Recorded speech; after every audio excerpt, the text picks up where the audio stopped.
Sure, it's recording. All right, we're recording. Hello, Ashley. Welcome to the Champions for HD podcast. We are so excited to have you. How are you doing today? I'm good. How are you? Good. Thanks for bearing with us. Ashley and I were, it was a learning experience. For sure. Technical difficulties, our friend. So you are joining us all the way from Oklahoma, correct? Yes, that's correct. I say all the way because of where I am, but someone else who's listening might be closer, might be further. So what is the current quarantine situation there? Are you guys still quarantined right now? No, not really. Everything's starting to open up back now. So slowly but surely. I think most of our restaurants are dining, of course, with like social distancing, requirements and things like that. But for the most part, everybody's like slowly getting there. So I think by June 1st, we're pretty much going to be open, but there's still going to be a lot of rules. So It's so crazy how different people are because we're closed through June 12th right now. like So everything. yeah, I'm kind of bummed, but hopefully in like a year from now, we'll be able to reflect on this and be like, wow, remember when that happened and now we have a vaccine or we're not wearing masks anymore. I don't know. I don't know how it's going to look in a year, but I'm I going don't to cross. either, hopefully. Like I went somewhere today and they were like, masks are optional. So, I mean, Really? so it's just See, up to like the store or wherever, whether they're going to require okay. it or not. So, We have to legally, we can get thrown out of businesses or grocery stores if we don't have a mask on. wow. So it's very different. But then there's also situations where people have been violent over not wanting to wear masks. So it's just crazy Yeah. how escalated this has all gotten. But let's talk about your little girls. So what are you doing with them to, keep yourselves busy right now? Oh, we've done like everything to the point that like now is like the time that it needs to open back up because I've exhausted every option. Like we have made, I don't know how many arts and crafts and like outside things. Like we've picked every type of grass and bug and like went exploring. And so like now we're just like, okay, we need normal life back because they're over it. You're like, we have done absolutely everything. And remind me again how old they are.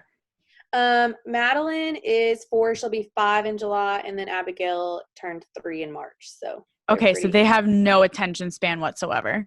no. And like, but my 3-year-old's like a 4-year-old.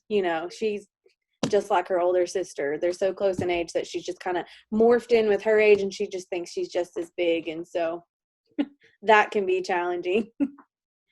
I love that. I feel like I had that or I didn't have that, but some of my sisters had that growing up where if they have an older sister, they kind of just morph into their attitude, what they like. Oh my goodness. Wow. Well, you have had your hands full then. For sure.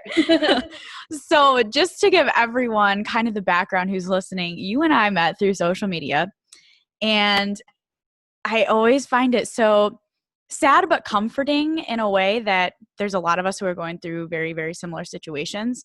And even though there's little nuances that make them different, when you and I talked for the first time and we were sending, we were on Facebook Messenger because we didn't have each other's numbers. So we're sending voice messages back and forth for like hours. And on Facebook, they only limit it to a minute. So you send like 10 at a time. And we're sitting there listening. And I'm just going, oh my gosh, this woman is so strong. She has been through so much and still comes out on the other side and is so positive and optimistic. And just a lot of things that we experienced with our parents and their HD symptoms. It was just comforting to know that I wasn't alone, but it also made me sad to know that there are other people who are going through this. So I hope that by you being on here and sharing your story, which thank you for doing so, I hope that someone else who's listening can go, okay, I'm going through that right now with my mom or my dad or my loved one, and I'm not alone. And this is how other people are handling these circumstances. So take me back to your earliest memory with your mom and Huntington's. When did that? It really, with her and like Huntington's, and it being a thing, was about 6 years ago. Now I dealt with Huntington's related things before that, not knowing they were Huntington's related. But it was about 6 years ago that everything like really hit the fan, with her. So she, was like, and I had told you this before, like she was in an altercation. She went to the doctor. And then there they found out that she had end-stage renal disease. So she was in chronic kidney failure. They did a bunch of testing and she had an abnormal brain scan. And then that's kind of like what set everything with Huntington's in motion, because they were like, for 40, I think she was like 43 at the time. For a 43-year-old, her brain scan is like abnormal. She has a lot of brain atrophy, and we need to kind of figure out why. And then that's when I told them kind of like the tidbits I had heard throughout my life about Huntington's disease and the speculation. And he was like, that's really something worth looking into. And so then that's when everything really started there. So you remember your mom prior to HD, but there were things that went on in your life where at the time you really didn't have any clarity as to why she was acting the way that she was. Yeah, of course. I mean, we've talked about it. My mom was very like emotionally and physically abusive to me from the time the verbal and emotional abuse really started when I was about 8. The physical started happening when I was about 12. But she was definitely very different. She had been diagnosed with bipolar when she was my age. So she was about 28, which is what I am now. And she was diagnosed bipolar then. And so then there were like a lot of life changes to her and my dad divorcing and her getting remarried. And I always felt like it was circumstantial, like her behaviors were. But then it just always escalated to the point that by the time I graduated, I noticed a huge difference in her behavior, and how much she had progressed. So, and then I got married in 2012, and I remember people, and I graduated 2010. So I got married in 2012, and I remember people at my wedding saying like, something is like weird about your mom. And I was like, I don't know. Like we still at that time really didn't know. So there was a lot of trauma involved with that, because like I was looking at it at that point in my life, like why am I being treated this way? And then, now looking back, I can see it. And so it's a very hard thing. It's a very emotional thing. It's a very hard thing to juggle. Like the trauma is still there, and I still am in my past feeling sometimes like she made me feel this way. And now that I'm older, I'm like, okay, but I understand why now, and I can forgive that because she can't help it. And so it's a very like push and pull thing. And so I understand. I think that's a hard thing for other people outside of the HD community to understand. Oh my gosh. Yeah. It's so much to unpack. And what you're saying not only resonates with me, but I had our first guest, Ash, ironically, her name's Ashley as well. She went through something similar with her dad, like you went through with your mom and I went through with my dad. And even though it gives you clarity and you're able to look back and reflect and say, okay, like I have an answer that I wanted, because there's a lot of people who go through abuse, whether it's domestic, whether it's verbal, and they never get that clarity. They have to go through life and just kind of think that put it all on themselves. So yeah. I know that we all went through that, and now we have clarity. But like you said, it doesn't mean that the trauma is all of a sudden eradicated and gone. Yeah. And I still go to therapy, not as frequently. And with the pandemic, I haven't. I probably should look into online therapy options. But it's something now that I have to go in and think, okay, well, how much of it was HD and how much of it was before HD? Yeah, exactly. Or like, would he have done X, Y, or Z if he had a cure or treatment at this point? And so you don't get to erase those awful birthday memories or those family get-togethers or those on vacation, or when, in my case, I was when I was at my dad's house, because my parents were divorced like yours. When he was remarried to my stepmother, it was, oh, well, you don't go to the crazy people's house. Like I was that house. And so you don't get to erase that as you get to be an adult. And yes, you can look back. And even before I knew about HD, I was able to heal in a sense and reflect and say, okay, spiritual beliefs, God says that you have to forgive everyone. Doesn't mean that you have to necessarily welcome them back into your life with open arms and say, you know what, everything's good. But definitely once my dad got diagnosed, I felt like, okay, I see now where he was coming from. Yeah. And it just makes you also appreciate I know you're a mom now, so you can look back and say, this is not what I want for my girls whatsoever. Yeah. And to me, that was like the most relieving thing before I knew it was HD was, well, at least I know the kind of parent that I don't want to be and the kind of parent that I absolutely have to be. Yeah. Yeah, it's a struggle. And I think it's also hard the other way around, like the way you wouldn't think, but like people like some people think like HD isn't an excuse. They're like, well, she was still this way. Like it doesn't matter. Like people have diseases every day. It's not an excuse. And it's really hard to explain to people like how Huntington's works and like how a lot of the times it is behavioral symptoms first. Like it is that before it's the physical. Again, like my mom did not show physical symptoms of Huntington's until about like 2013, 2014, they were very minimal, but like looking back, I know that they were a difference. And then they were big physical differences, like in 2016, by the time she went into a nursing home. So, there was a lot of years before that it was Huntington's, but people are just like, they don't see how I could forgive her, and then it's either way. Like you have people on both sides not understanding it. And it's very hard. So it's like when people ask what it is, it's like, oh, here we go. Like, let me explain, because you can't just say, you can't say it in two sentences. It's not black and white at all. It's very gray. Yeah. And HD, like I said, even though it gives you insight, it doesn't erase anything. So it just gets more and more gray and less black and white. But it is very strange how the symptoms come on. So it sounds like your mom, like for the first decade of her symptoms, that it was all cognitive and behavioral. Yes. And I would say the same thing for my dad. And because my sister had the juvenile form, it's so interesting to see how they differ, or at least, with how my sister experienced it. I don't know how other children with JHD have experienced it. But with my dad, he did the abuse verbally, physically, was arrested, had horrible outbursts over nothing. And then my sister, although she did go through a little bit of like an angry phase, but again, I don't know if that was just because of the household that she was growing up in. But it was primarily her body, because she was the sweetest, most amazing, kind-hearted person, but her body was deteriorating. And even though she got to the point where she couldn't talk and fully communicate, you could tell by being her family member, like what she was trying to say. And if she could still laugh, she could still kind of like, crack a joke. But with my dad, it was his mental, his cognitive, his behavior, that all went first.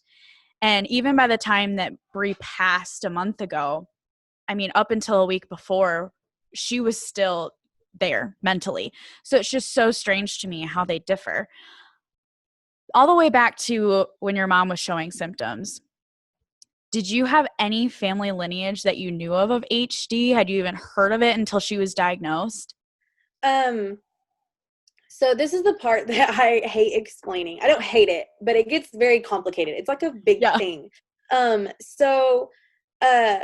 It was her biological father that had Huntington's. My grandma was with him for a very short time.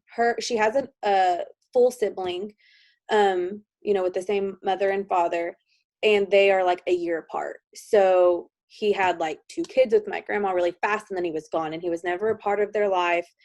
He never was around. And when he did come back, my mom was about 18, so my uncle would have been like 19, 20. And he was very sick, and he didn't know what else to do. So he came to my grandma. He's like, I'm really sick. I need help. And she took him to the doctor. And her whole story was, the doctor, he had syphilis. That was what was wrong with him. But the doctor had said he had Huntington's that way, that the state would assume his care. Because if it was syphilis, it was like self-inflicted. I don't know. It's a crazy story. But that they wouldn't assume his care if it was self-inflicted. But if it was Huntington's, then, it's genetic, and he could get help with the state and whatnot. And that's why the Huntington's was even said. And she kind of rolled with that story my whole life. I never thought much about it when I was younger. It was just my grandma talking, because she was a big storyteller. And as I got older, I started looking into it more. And then when I was 18, I kind of started researching it and I kind of got scared. And I was like, okay, like I'm just going to trust her and believe her that she was right because this is scary and I don't want to think about it. And so I kind of just, tabled it. And it was when my mom got sick. I was 20 years old. When my mom, 2021, when my mom really got sick. And after she had that brain scan, and they said it was abnormal, and they said, the Huntington story might be something you want to look into. That's when I started digging. And so I found out where my biological grandfather was buried. I started calling the funeral homes in that area. I found the one he went through. I asked them for his death certificate. I told them why. And she was like, it does say that he died of aspiration complications due to Huntington's. And he was 50 years old. And so I said, can you please mail that to me? And I had it. And so that was my proof. And so from there, I went to Tulsa, St. Francis Genetics Center, which is about 2 hours from here. And because you kind of have proof, like you can't just go in there and be like, I want to be tested for Huntington's. Right. So you got to have something. And so I was like, here's my proof. And my mom went with me, and the geneticist, I think he was a genetic counselor. He has since passed, but he told me at that time, he said, I've been doing this for a very long time, and it's my opinion that your mom has Huntington's, but just from sitting with her. But I still need to do the test. So we talked my mom into giving a saliva sample, but then she backed out because during this time she was going through all of her kidney stuff, and she had been told, that she had end-stage renal disease, that she would be on dialysis for the rest of her life. She's not a candidate for a kidney transplant because of her things that were going on mentally, and because of her brain scan. They wanted to figure that out, so they couldn't put her on the list yet. So they're like, we really don't want to give her two terminal diagnoses, back to back. So she refused testing. But I was like, well, we're ready to have kids. So I started the testing process because I had been married for about 1.5 years. I mean, I wasn't like ready, but I was like, we're talking about it and I need to figure this out. Right. You want to be prepared. Yeah. So I knew from the moment that I knew that there could be a test. I knew I wanted to be tested. I had no any other feeling other than I want to be tested. I'm not scared. I just need to know. Like I'm someone that needs information. Like I have to know. And so I started the testing process, I think in February, and I didn't get my results until May. So it was a very long process. I had to go through suicide assessments. I had to see a counselor. And so when I finally got my results, it kind of just like, it was weird for me because like I knew that my mom had Huntington's, but I also had explained to my mom, like, I know you're refusing testing, but I want to get tested. And if I test positive, then you have to understand then that means you're positive. And I need you to be okay with that. Like, do you want me to tell you? Do you not want me to tell you? Like, how do you not tell your parent that? And so that was like the most conflicting part, but I still didn't care. I was like, I need to know, like, I have to make decisions for myself and not have to worry about everybody else. Like at some point you just have to do what's best for yourself. And so by the time I got my results in May, I had told myself, like, I know she has it. I know I have it because it's too big of a chance. I was like 50-50, like I for sure, like that's not 10%. That's not 15. Like that's 50-50. That's freaking scary. And so like I knew, and I lived like such a surreal life from the time I got my blood drawn until I got my results. Like I just felt so numb, and it makes me so emotional because I just can remember that feeling. And he sat down, like I had to go to my counselor's office to get my results. And he had to call them and verify that I was there, that I had support persons with me. And then he told me, he was like, I'm not going to, take forever, but you're negative. And in that moment, I felt like I couldn't say anything. I remember being silent. And then I remember like crying. And then I remember being happy. And then I remember crying again because I was so confused. I like wasn't getting any answers from my mom that way. And life with my mom during those years was very traumatic always. Like it was always drama. It was always something.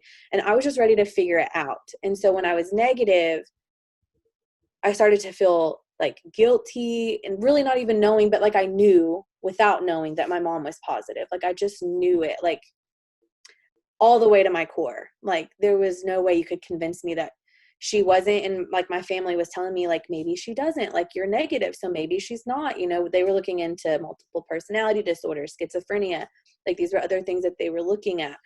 And that was in 2014. Fast forward 3 years, 2 babies, putting my mom in a nursing home, all of that. She got a positive diagnosis in 2017. So, and with a CAG of 46. So it all then, you know, I broke down again and I felt guilty all over again. Like, why am I negative and why is she positive? And then I have 2 brothers, and my uncle is older than my mom and is not symptomatic, but he's still never been tested. So, and you know how Huntington's is, like, he may not, like, he can assume that he doesn't have it because he's, you know, 50 and not symptomatic, but that doesn't mean anything technically. And so then I'm like, I've got my uncle and my cousins and all of these people, and I just felt extremely guilty about it.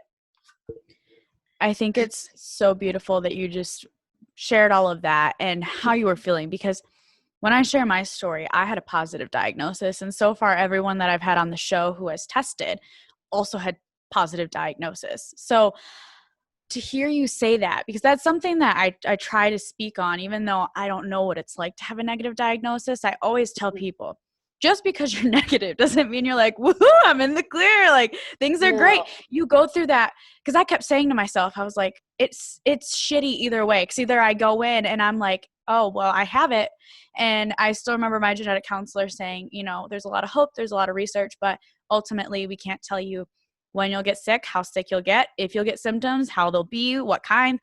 Or I knew going into it that if I was negative, I was looking at my father, my grandfather, my sister, and I was going, how do they all get it? It hasn't skipped a generation yet. Mm-hmm. And then I potentially would get a negative result. Like, it just, to me, there was no, again, there's no black or white. It was just gray. It was like, it's going to be sucky either way. So how am I going to handle it? Which is, like I've heard from everybody else, we all go through that same testing process, because I had someone on earlier, Matt, and he is from Africa. So I was really curious if they had him go through all the steps as well, because I only know how it works in the States at most facilities. Yeah. And he did have to go through that as well, which I think is really good and really important, that there's kind of a universal form that they follow. Because when I wanted to get tested, I was like, oh, I just want to know, why am I going through all these extra steps? And then on top of it, my mom asked me to wait till I came home from school. So it was almost a year in between starting and finishing.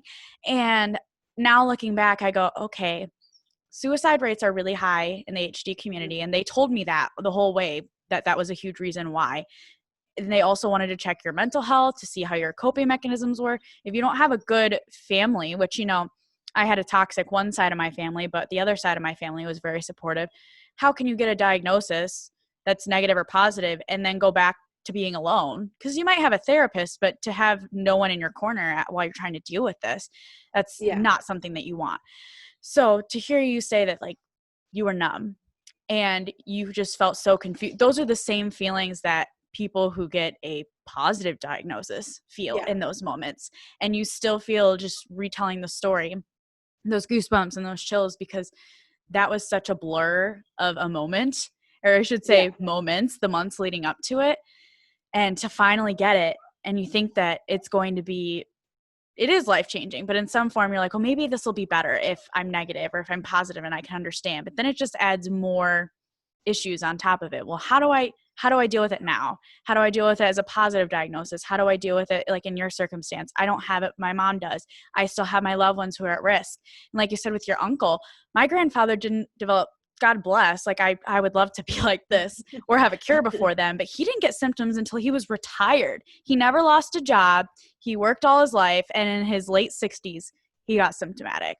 But for your siblings, because I feel you so much on that, I still have 2 siblings who are biologically at risk, and I am terrified for them. I don't know what their choice is, because my one sister's 19. Oh, she'll be 19 in like 2 days. I don't know how she feels. I don't think until she has children that's kind of in the cards. My brother's only 11, And he's had to watch my dad be sick, my sister be sick and losing her. So that's a lot for an 11-year-old to go through. But I can't imagine by the time he turns 18, like, what's he thinking right now? Is he worried? Like, so how has it been with the rest of your family? How do they look at testing? How do they look at not testing? I know, and I don't want to like speak too much because like I'm not in constant contact with my uncle, so I hate speaking for other people, but I do know, from what I do know, is that he's not really concerned about it. He, like last I knew, wasn't going to get tested. He has 3 children. So it's worrisome for me because I do understand it all the way around and I'm worried about it, but he's not, and I can't they're all grown now. They're all over 18. They've been told, I've tried to do my part, but I'm not going to push. It is a sensitive thing, and I think it's an individual choice. So for them, I technically still have like 4 family members on that side that are at risk. And then I have my older brother and my younger brother.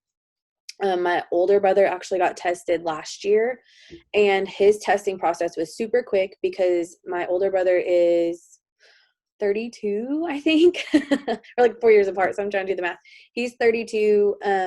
And he did his under like a symptomatic deal just because he was having some issues, and, he just went that they allowed him to do it that way. And his results came back negative.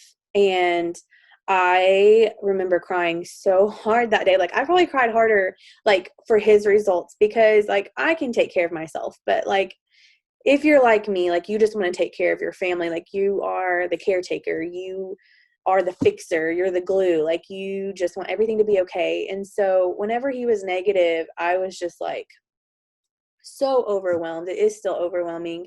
And the harder part about me and my older brother being negative is my younger brother.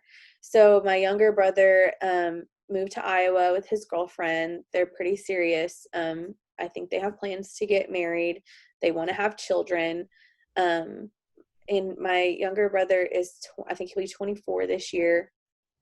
And he hadn't really talked much about getting tested until recently.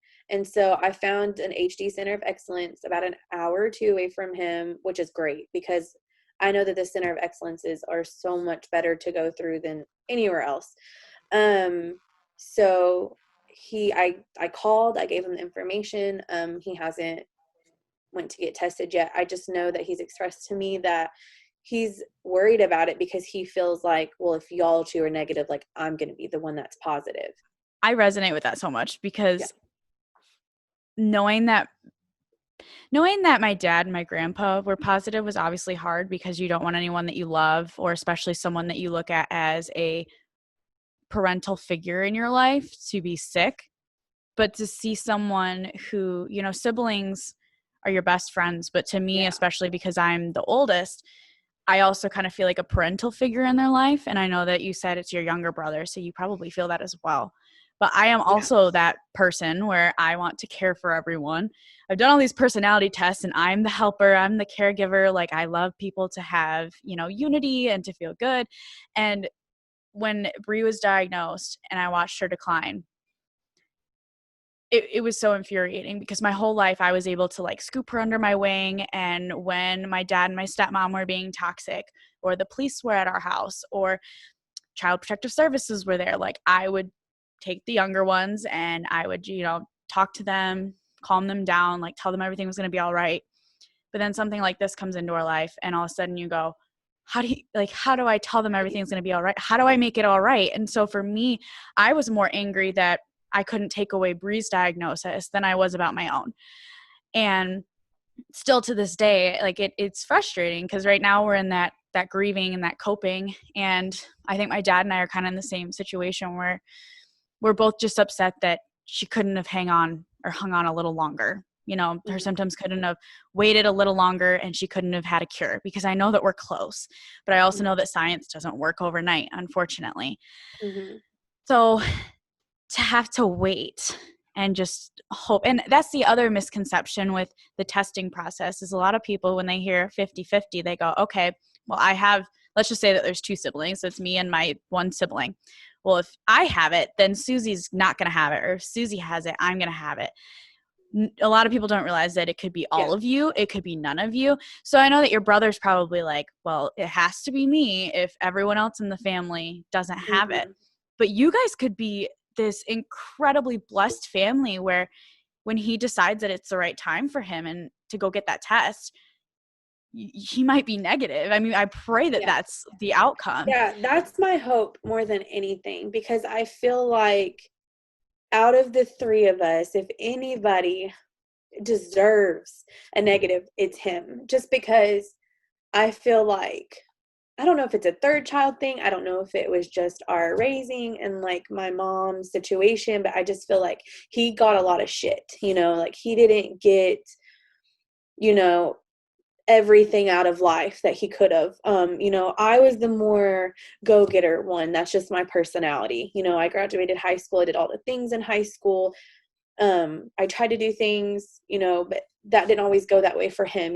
I got to stay, with I had went to several different public schools throughout Texas before I finally moved to Oklahoma.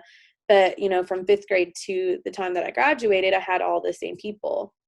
And I had built a community for myself. But my younger brother, had trouble with my mom. He hasn't actually spoke to my mom or had a relationship with my mom since he was 13 years old. So that's been 10 years now. And he moved back to Arkansas, which is where we're from, where we were all born, to be with my dad. And so then he went to high school there. It was a much bigger high school. It's just, I know that life was always harder for him just to get through life. Has always been harder for him. And it's like, I just feel like finally he has this incredible girlfriend who has an incredible family. He's moved to Iowa. He's, now a manager of his own store. He's doing great. And it's like, I want nothing more for him than everything he could have. And I want that to be a negative diagnosis. So because my little brother loves kids, and he wants that more than anything. And so, I just think out of all of us, I think he just deserves it. And I just think that's just what I want for him. And so it's very hard for me to think about him having a positive diagnosis. Like, it just tears me up, and I can feel and I understand like where his fear comes from, because he's like, God, what are the odds? Like, if we're rolling dice here and y'all 2 are negative, like, it's going to be me. It's going to be me. And I know that feeling, and it's scary. I mean, I don't know that feeling because I didn't know anybody else was positive or negative or whatever when I got tested. Like, I was the first one in my family to get tested, but I know what it feels like to be so sure that it's you and have to live with that. And it's scary to move forward. So, I mean, I always try to speak on the negative diagnosis side of it, because I think a lot of people think that, like, oh, you're negative, so, life is gravy. Well, no, it's not, because I'm going to have to be the one, if my life goes the way I want it to go and nothing happens to me, I'm going to have to watch everybody else in my family go through all the things that I went through and worse. Just like my mom, having to watch her and having to be her advocate and her voice, and having to deal with, like, everything that she goes through. It's just hard. And there's a lot of guilt there. There's a lot of confusion, and just like mixed feelings all the way around. And then on top of that, like, I tell my husband all the time, I'm like, I think my test was wrong. Like, you start feeling like, God, I want to get retested. Like, it could be wrong. And it's like, it's 99.9%. And it's like, well, there's still that 0.1%. Like, I just do things sometimes. And then sometimes I'm like, well, maybe it's just genetic on the other side of things, that are not HD genetics. Like, they're just, maybe my mom was just klutzy without being, like, having Huntington's. Like, maybe she had these How do you feelings and separate the emotions two? anyway. Oh my gosh, there's so much to unpack here. I agree with that whole mentality, because I've been on both sides. Like, when you said, well, maybe it's something my mom had that wasn't related to her HD. Mm-hmm. My mom, is obviously on my situation. She is not the carrier. It's my dad. But she always tells me, like, remember, your DNA is made up of your father and me. So you still have 50% of me in you, and the 50% of me is pretty great. And I'm like, you're right, Mom. Like, that's true. So I try to, when I get down and I start thinking, because lately it's been really hard for me not to get in my head about symptoms. And even before I was tested, the whole 9 months that I waited, I convinced myself that anything I did was HD. And I was so in my head that I had these symptoms that like I brought upon myself that I never actually experienced once I was diagnosed. And lately, after losing Bree and even just doing these podcasts, like it makes me feel so happy, but at the same time, sometimes it sinks into my head, okay, like I have it. I have it. And then I'll see stuff in the support group about people who are progressing and what their CAG repeat is. And so it's so easy for me to do something and go, oh, like I just kind of jerked. Was that because I had too much coffee? Is that because I am a klutz? Or is it because I'm progressing already? And then all these things start to fire off. And there's so many people who, like you said, I've heard of people like yourself who go, well, are you sure that my test was right? Like, can I get tested again? Or there's people, I can't remember who told me this. I want to say it might've been my genetic counselor. Someone told me this and it absolutely broke my heart that there was someone who didn't want to get tested because I have someone in my family who's like that too. This person is very adamant that it'll add more stress by knowing than not knowing. And for me, it was the opposite. It was like, I'm going to be stressed no matter what. But if I know, I can be proactive. And if I don't have it, I can cope and help the people in my life who do. But again, like you said, testing is very individualistic. I try to stress that and preface that so much because it's not right for everyone. But there was this man who didn't want to get tested, and he went his whole life just convincing himself that he had it, but he didn't want to go get the test result. So he didn't have kids. He didn't get married. He didn't follow his dreams. I think he wanted to go to school and do this certain profession. Didn't do that. Like just kind of like almost got there, but not quite with everything in his life because he was so worried that HD would come and rip it from him. Yeah. And then he finally got, I don't remember how old he was. And I don't know if he got tested or if he just realized that at this point, he probably wasn't going to get symptomatic. And he was like, oh my gosh, I just wasted 40, 50 years of my life being so worried that this disease was going to catch up to me and I never even had it. Mm-hmm. And he would go through these things where he thought he had symptoms, but our brain is so strong. And I try to tell myself this when I get in my head. There have been studies of women who have sworn that they were pregnant, like missed their periods. They get cramps, they get bloated, they get to the point where like all these things are happening and you're pretty convinced that they're pregnant. And come to find out, they never were. So it's just crazy how powerful the mind is. And I think that everyone, like you said, in your own right, even though you have a negative diagnosis, watching your mom is enough to make you think, are you sure? Like, are you sure? Yeah. What was your CAG? I'm just curious. I think I had because there's two alleles, so I think there's 18 and 19. And then my older brothers was like 17 and 18. So super normal. Mm-hmm. Super normal. My mom's was 16.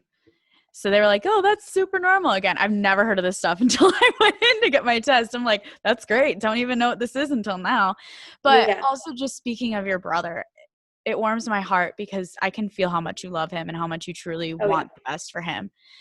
And that's such a hard place to be in because I think as young adults and as someone who eventually myself wants to get married and have children like you, I know I have it. So my pregnancy route is going to be different than normal. And that's really hard because I try not to be judgmental with whatever people choose to do because even though there is in vitro, so everyone's like, well, everyone should do in vitro. It's very expensive. And not everyone is blessed with the finances to be able to do that. We do have nonprofits like Help Cure HD is one of them that's specifically for in vitro fertilization. And they're amazing. But not everyone has those finances. Yeah. And then there are people who do IVF, but it takes them so many different tries. And just the fact that you imagine yourself having this normal pregnancy with your partner, and now you have to go in and do it in a medical way that's not very like romantic and everything that you thought it would be. So, or some people choose to adopt. But I can't imagine being in your brother's shoes where he has this woman that he's in love with. He's ready to marry her, but there's this elephant in the room of, okay, should I get tested? is that going to cause strain on our relationship if I find out I have a positive diagnosis? Because I know that was something that my boyfriend and I talked about early on in our relationship, because I knew I had it, was, okay, well, how do we go about family and our future? It just adds this, it feels like this hole that's there while you're trying to plan your future. And even though there's so many things to be positive about, I think it's totally normal to feel like it can swallow you and everyone that you love up at times. Yeah, it's very consuming. no matter what. I think negative or positive, if you come from a family of Huntington's disease, like, you might as well be positive, because it is going to affect your life one way or another. My life is not any easier because I'm negative. Generally speaking, obviously my pregnancies, I conceived, without a problem and went the natural route where my pregnancy is easy. No. Did I have complications? Yes. I still had a premature child. I still, had complications with my second delivery. So, I have to, it's all mindset, everything, no matter what it is. And you just really have to put your mind right, because it is all consuming no matter what. Which is one of the reasons why I started going to therapy, and I've always been pretty open about me going to therapy.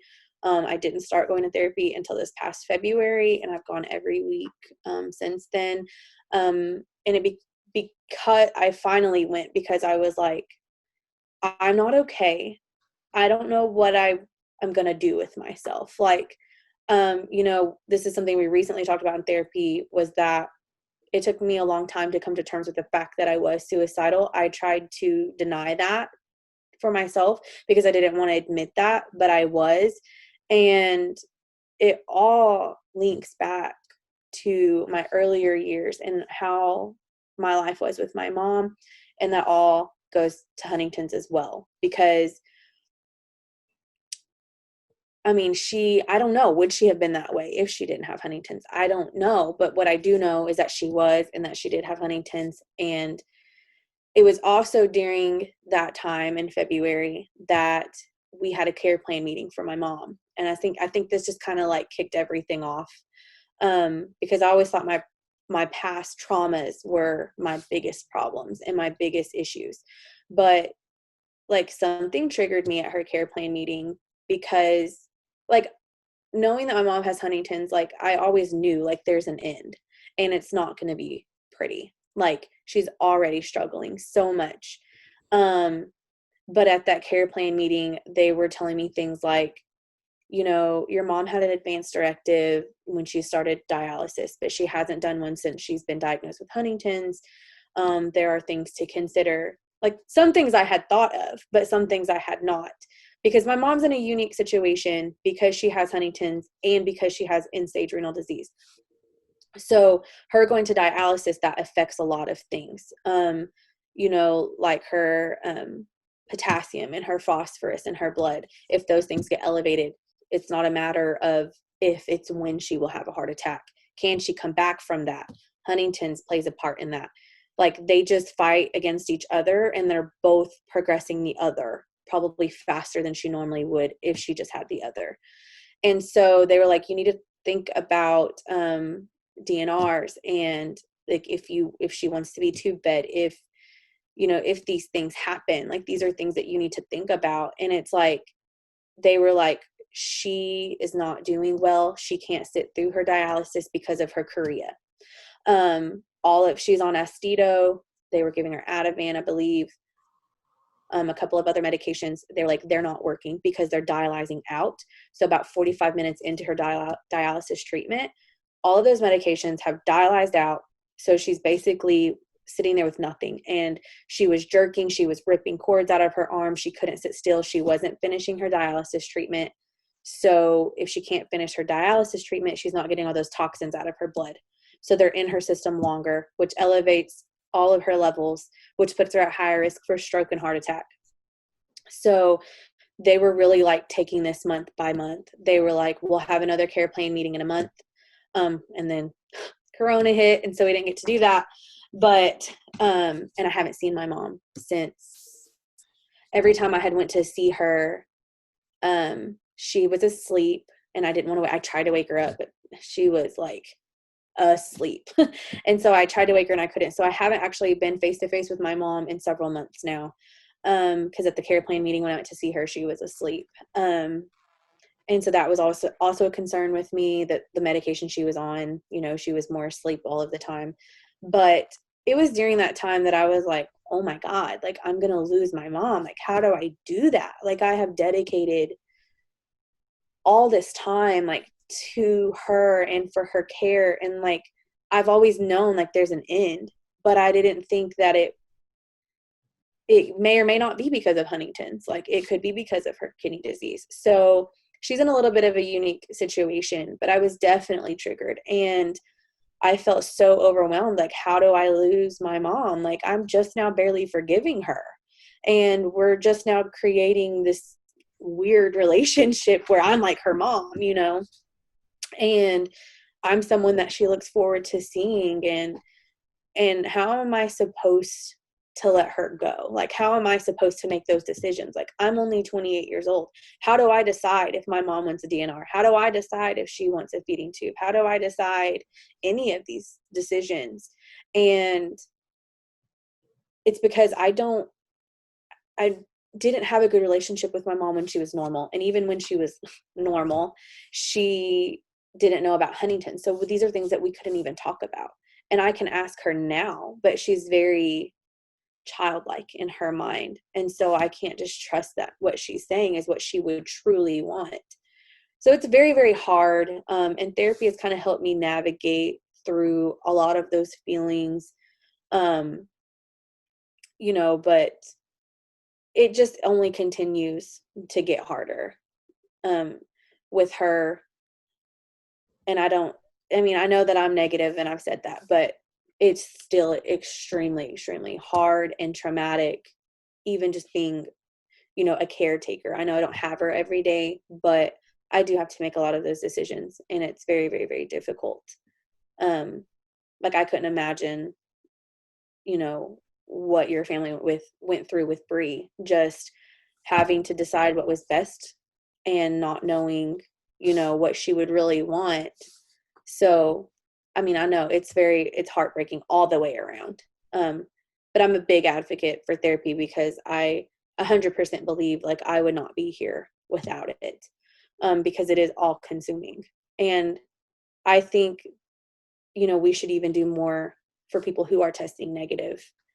Just, you know, support and pushing therapy and pushing, because I mean, that was 6 years ago, and so much has happened in my life regarding Huntington's that, you know, I wish I had someone pushing it a little bit harder then, you know, to prepare me for the now, because now it's the sticky, hard stuff. And, you know, back then it wasn't, you know, my mom wasn't in a nursing home, but I could have used that time to prepare. So I'm a huge advocate for therapy. Wow. I couldn't agree more with that. I think that it's so important to have those resources for people available, because not everyone knows where to go or where they should be directed to for mental health help, or just resources on how to be a caregiver, how to test positive, how to have a negative diagnosis. And when you said, I'm not with my mom every day, but it's still hard, you're not physically with her every day taking care of her, but mentally your mind is always on your mom. Because I found that with Bree. It was like, you know, our family situation was my dad and my stepmom were divorced because of his HD and her trying to sober up and take care of my brother and sister. And so she was her full-time caregiver, my stepmom. But every moment I wasn't with her, I was like, how is Bree doing? Is she getting worse? What can I do? And with the coronavirus, it makes everything 10 times harder, because when she got to the point where they said she wasn't going to make it more than a few days, they didn't think she was going to get to leave the hospital at first. So they were like, you know, you're not going to get to say goodbye. She was on a DNR. My stepmom had, you know, said that was what they'd chosen. And, you know, thank God we got her back in the house, but it was still hard. And, we all know that the end comes as a human, whether you have HD or not, the end comes. But when you have to start thinking about the end so much sooner in life than you think, and especially like you said, I'm only 23, you're 28, we're still both very young in our own right. Yeah. You wouldn't think that you'd have to be thinking about how you're going to navigate your mom or my sister's life to the end or after that. And I think the hardest part about when we brought Bree home was there were nights where she was choking on her own saliva, and we had some machines that could help get it out of her mouth, but ultimately she was still dying. And it made it worse at one point because she would like wake up from that coma and then go back to sleep, but she'd be screaming when she did, just because we were trying to get the gunk out of her mouth. So there were nights where we're all crying and we're like, what do we do? Like, we know she's going to go, but we don't want to watch her suffer. Yeah. And so to have to go through that, that back and forth, and what are we going to do? And then it came to, well, how we can't have a funeral, so we have to have her cremated. And what do we want her to wear? What are we, like, things that no one should have to think about. And especially with you have carried the weight of the world on your shoulders with your mom. You have been her primary caregiver, and you have taken everything that happened in your childhood and basically just like acknowledged it, but brushed it to the side for her good and her benefit. And that is so incredibly brave and strong of you, because not a lot of people could do that. And I totally understand what you're saying with some people just think, well, regardless of whether it was HD or not, she did it. But you were able to say, you know what, she's my mom and I'm going to take care of her.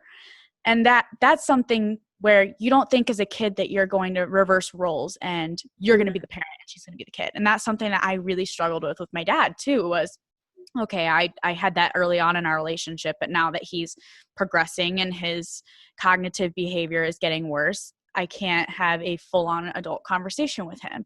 And even trying to help him with coping through losing my sister. I mean, it feels like I'm trying to help one of my siblings cope. Yeah. So I want to commend you for being vulnerable, open, and brave enough to say, I have something that I can't do on my own, and that I need to get help, because mental health, and I find it, there's no coincidence that May is Huntington's Disease Awareness Month, but also Mental Health Awareness Month, because they go hand in hand. And I remember reading your post that you posted, I think it was like a month ago, when you were talking about the low points that you had been recently hitting. Yeah. And I'm sitting there getting all choked up, because I remember being in places like that.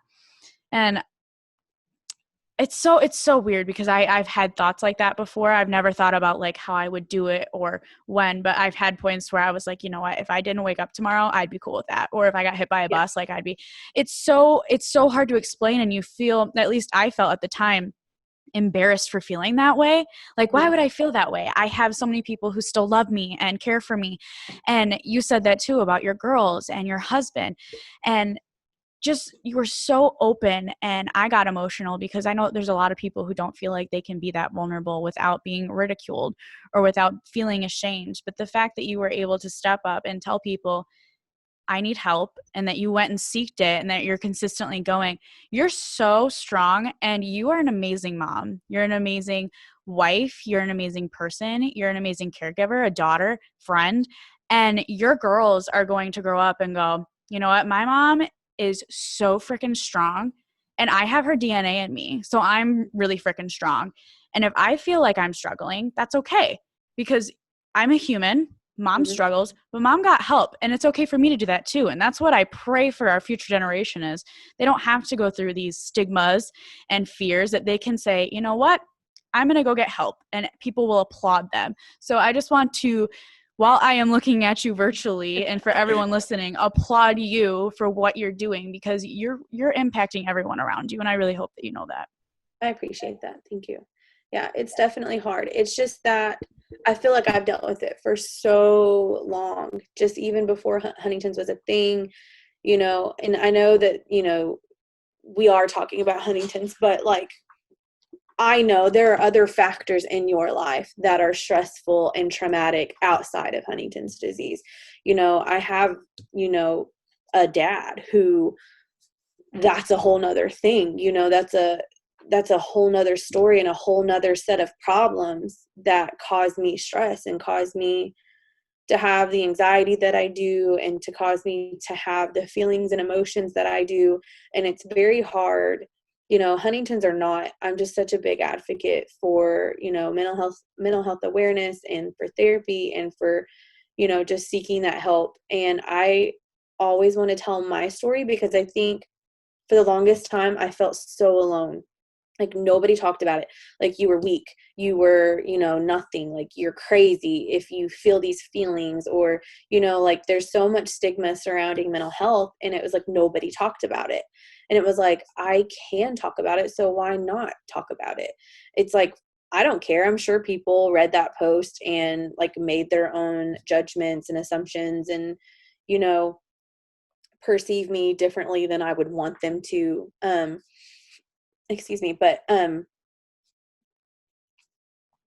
I got several messages following that post, and so I felt like, you know what, those people don't matter. Like if they want to be ignorant, that's fine. But I've helped these people, and that makes me feel better because then I've done my job. Like that's all I want is people to know you're not alone. Like I know that I'm someone that people look at as, they do see me being a mom. They do see me being, a photographer. Most people see me being happy and I have a good husband and a good home and a good family.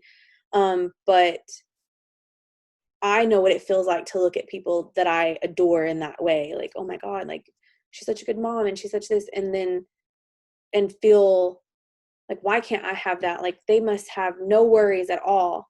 And it's like, I want people to know that, like, no, like the picture is not always as pretty as it's painted. Like there's a lot behind it. And, I'm someone that struggles, and I just wanted to be honest and upfront about it, not only for myself and for other people, but also for my kids. I just think genetically we are going to have mental health issues just because I come from a family of Huntington disease. And then the family that doesn't have Huntington's also has a lot of mental health problems. So I'm just, one way or the other, I feel like my girls might, have that to deal with. I mean, my youngest daughter's already seen a psychologist. They've already diagnosed her with generalized anxiety, possible OCD. And, those are things that are just things that have happened in her life. People have left her. People have created trauma for her. Her coming into this world was traumatic. She was premature. Like there was a lot surrounding her, first year of life. So, it's just something that I want to be open with and be an example for my children. Like it's okay to like feel that way, but you just have to keep going, and you've got to get help, and you've got to let somebody know and just talk about it. Like don't suppress it, because it only hurt me more to suppress all of those problems.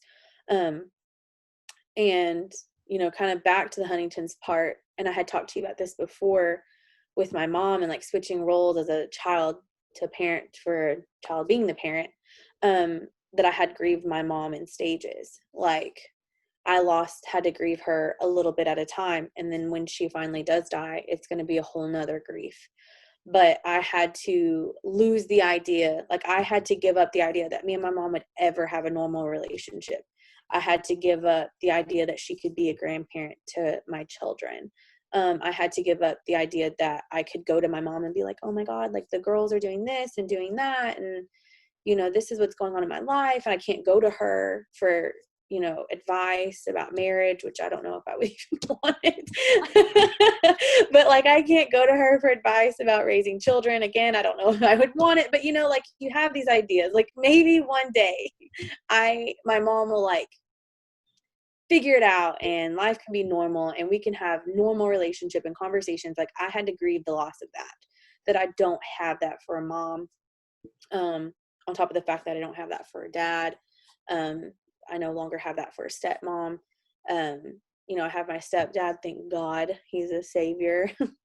But just grieving her a little bit at a time, and it's hard having to be the parent to your parent. The nursing home calls me, this is going on. So I have to call like, Mom, you can't call your roommate a bitch.